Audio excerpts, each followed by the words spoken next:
একদিন আমাকে cross fire দেওয়ার জন্য বের করছিল, তোমার শেষ ইচ্ছে কি? তখন বললাম আমার শেষ ইচ্ছে তো আমার মা আছে, তখন তো আমি বিয়ে করে নাই, তো আমার মাকে একটু দেখতে। ওরা ঠিক তখন এসে আমার প্যান্টের চেনটা টেনে ছিঁড়ে ফেললো, ছিঁড়ে ওখান তারা ওরা আমাকে ইলেকট্রিকেট করে দিল। হ্যাঁ, ইলেকট্রিক শক দিল আর আমি সাথে সাথে সেন্সলেস হয়ে গেলাম। 2013 সালের 5 ডিসেম্বর সন্ধ্যার পর আমাকে এবং আমার সাথে আমার বিশ্ববিদ্যালয়ের একজন ছোট ভাই জিয়াউর রহমান সাহিলকে মিরপুর মুসলিম বাজারের জাস্ট উত্তর পাশে রোডের কাছ থেকে আমাকে ওরা প্রথমে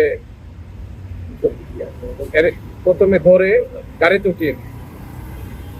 ওদের মাইক্রোবাস উঠার করে আমাদের চোখ বেঁধে ফেলে হাতটুকু পিছনে নিয়ে যায়, হাতটুকু পিছনে গামছা দিয়ে বেঁধে ফেলে। পরে অনেকক্ষণ ড্রাইভ করার পরে তারা আমাদেরকে একটা একটা সিঁড়ি দিয়ে উপরে উঠে, দোতলা বাড়ি হলো। তখন সেখানে নেওয়ার পরে প্রথমে আমাকে একটা তারা চেয়ারে বসায়, চেয়ারে বসানোর পরে আমার দুইটা হাতকে বেঁধে ফেলে। ওরা আমাকে জিজ্ঞেস করে, তুমি তত্ত্বাবধায়ক সরকারের পুনর্বহালের দাবিতে যে আন্দোলন হচ্ছে বিএনপির, সে আন্দোলনে তুমি কি কি মানে ভূমিকা রাখছো, বা তুমি কি অন্যায় করছো, কোথায় কোথায় তুমি বোমা বিস্ফোরণ করেছো, কোথায় গাড়ি ভেঙেছো ইত্যাদি প্রশ্ন করে। তখন আমি তাদেরকে বললাম, আমি তো ঢাকা বিশ্ববিদ্যালয়ের ছাত্র ছিলাম, আমি বর্তমান ছাত্রদলের পাঠাগার সম্পাদক, তো আমার পক্ষে তো এইসব ধ্বংসাত্মক কার্যক্রম করা সম্ভব না।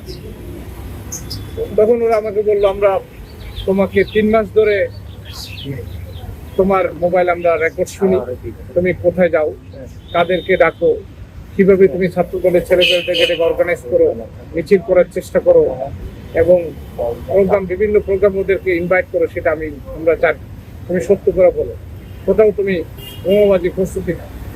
আমি বললাম, না, আমি কখনো বোমাবাজি তো দূরে থাক, আমি কখনো বোমা ধরেও দেখিনি, কোনো ককটেল হাতেও নিই না। তখন এটা বলার পরে একজন অফিসার আমাকে গালিগালাজ করলো, তুমি ছাত্রদল করো আর এগুলো করো নাই, এটা বলে আমার হাতের বাঁধনটা খুলে দিয়ে ওরা আমাকে হাতে হ্যান্ডকাপ করালো। হ্যান্ডকাপের সাথে একটা ট্রেনের যে আংটা সেটা দিয়ে লাগাই দিই। এটা লাগানোর পরে ওরা আমি একটা সুইচ দিল, ওরা একটা সুইচ দিল, সুইচ দেওয়ার পরে আমাকে মাটি থেকে উপরে উঠে নিল, ট্রেন আমাকে মাটির উপরে নিয়ে নিল। তখন ওরা আমাকে খুব গালিগালাজ করছিল, বিএনপিকে গালিগালাজ করছিল।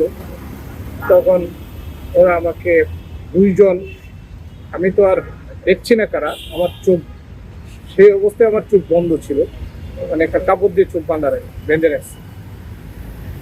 তারপরে দুইজন ওদের এই সদস্য ওরা আমাকে দুই দিক থেকে পিটাতে শুরু করলো, অনেকক্ষণ পিটালো। আমি একটু চিৎকার করছিলাম, বাট আমার তো কিছু করার নাই। ওরা বলে, তুমি কোথায় মারছো, তোমার ছাত্রদলের প্রেসিডেন্ট কোথায়? তখন ছাত্রদলের প্রেসিডেন্ট ছিল আব্দুল কাদের জুয়েল, কোথায়, তুমি সন্ধান দাও, তুমি যে তোর রাজনীতিক, তুমি বলো তোমার জুয়েল সাহেব কোথায়। আমি বললাম যে আমি তো ওনার বাসা চিনি না, ওনার একটা অফিস আছে, সেটা হলো মালিবাগ, এতটুকু চিনি।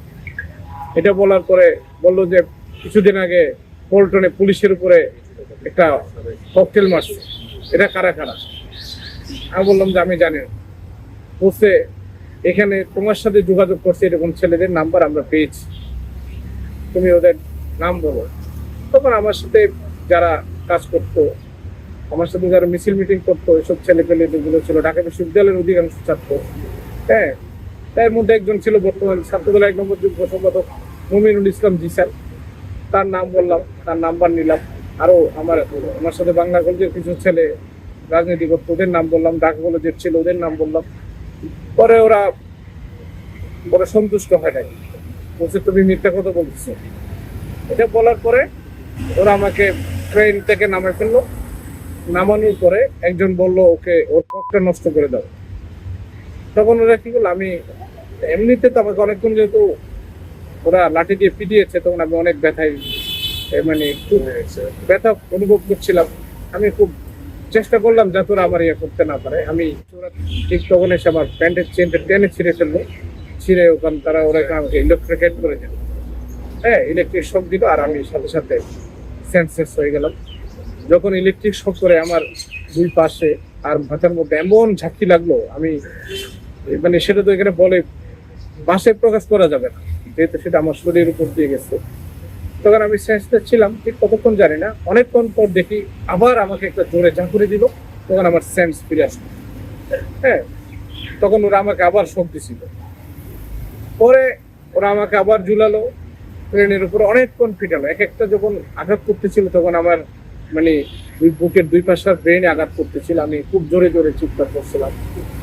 অনেকক্ষণ মারার পরে ওরা আমার ওখান থেকে নামালো, পেছনে হাত দিয়ে হ্যান্ডকাপ দিয়ে দিল আর চোখ বেঁধে ফেললো।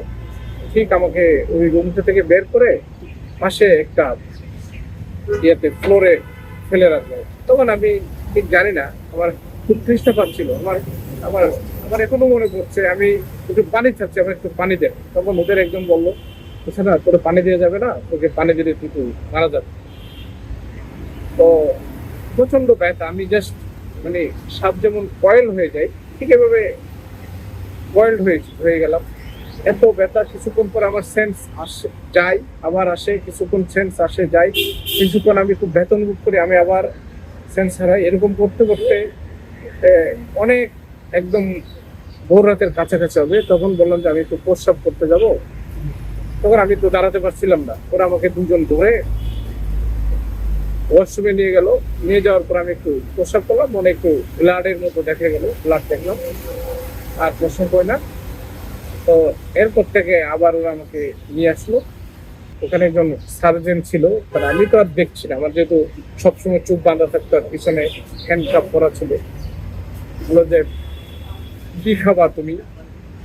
আমি বলছি আমি কিছু খাবো না। ওরা খাবার নিয়ে আসলো, কিছু খাবার নিয়ে আসলো, পরে হ্যান্ডকাপ তুলে দিল, বলছে এটা খাও। বললাম যে আমি তো এই অবস্থায় খেতে পারবো না। ওরা খুব গালিগালাজ করে, ওরা প্রতিটি শব্দের মধ্যে ওখানে যারা ডিউটি ছিল এটা ওরা খুব গালিগালাজ করে। তো প্রত্যেকদিন এরকম প্রায় এক সপ্তাহ আমাকে ধরে ধরে ওয়াশরুমে নিয়ে যেত, আনতো, আনার পরে আবার হ্যান্ডকাপ করে দিত, পিছনে চোখ বেঁধে রাখতো। নিচে যে রুমটা নিয়ে গেল সেটা কত 5 ফিট 5 ফিট বাই 7-8 ফিট এরকম হবে, কারণ আমার তো মেজার করার সুযোগ নেই। তো ওখানে একটা বাথরুম ছিল অ্যাটাচ। তো ওই রুমের পাশে আর একটা রুম ছিল আমাদেরকে।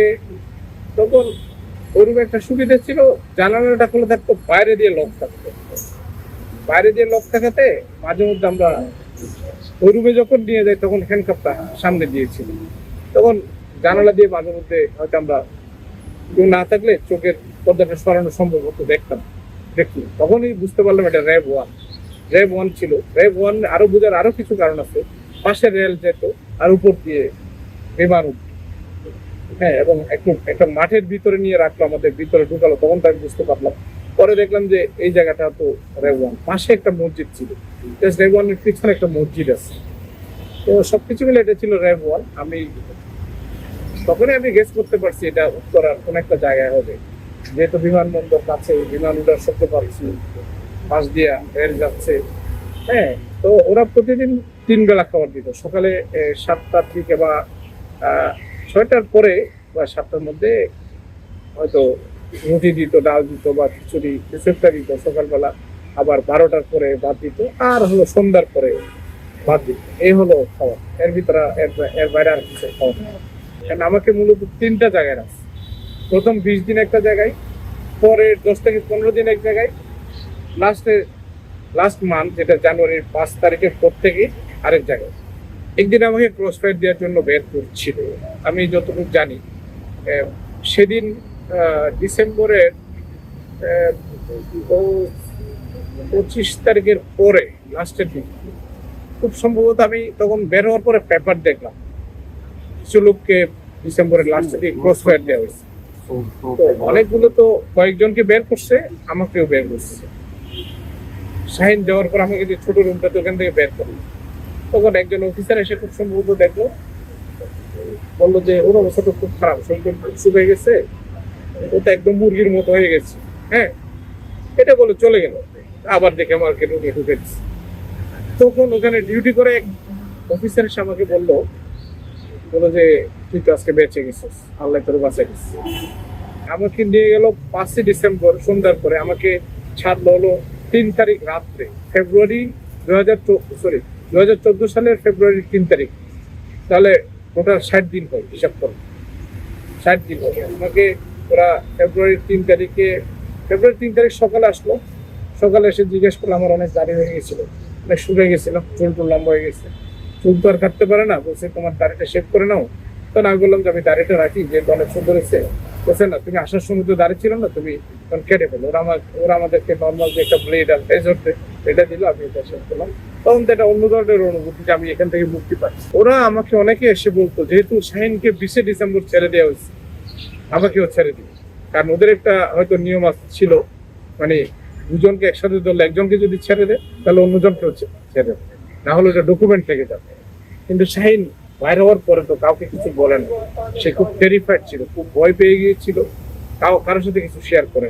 আমাকে নিয়ে লাস্ট জিজ্ঞেস করবে, তুমি কি চাও, কি করতে চাও, তোমার শেষ ইচ্ছে কি? তখন বললাম, আমার শেষ ইচ্ছে তো আমার মা আছে, তখনও তো আমি বিয়েটি করে নেই, তো আমার মাকে একটু দেখতে।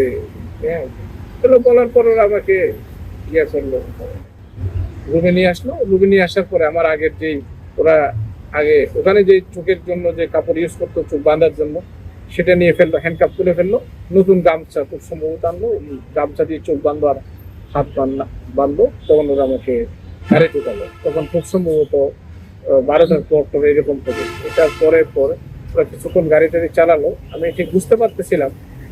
গাড়ি চালানোর পর ওরা আমাকে হাতির জেলের মধুবাগ এলাকায় একটা টার্নিং আছে, ওখানে একজন বলছে তুই প্রস্রাব করতে বসে বলে আমাকে ভিতর বাইরে করে দিয়ে বসাই দিল। ওরা গামছাটা পিছন দিয়ে টান দিল, গাড়ি চলে গেল মাইক্রোবাসটা। তখন আমি ঠিক দেখতে পাচ্ছিলাম না, আমার চোখ সব কিছু ঝাপসা লাগছিল, মানে অনেকদিন তো চোখ বন্ধ ছিল।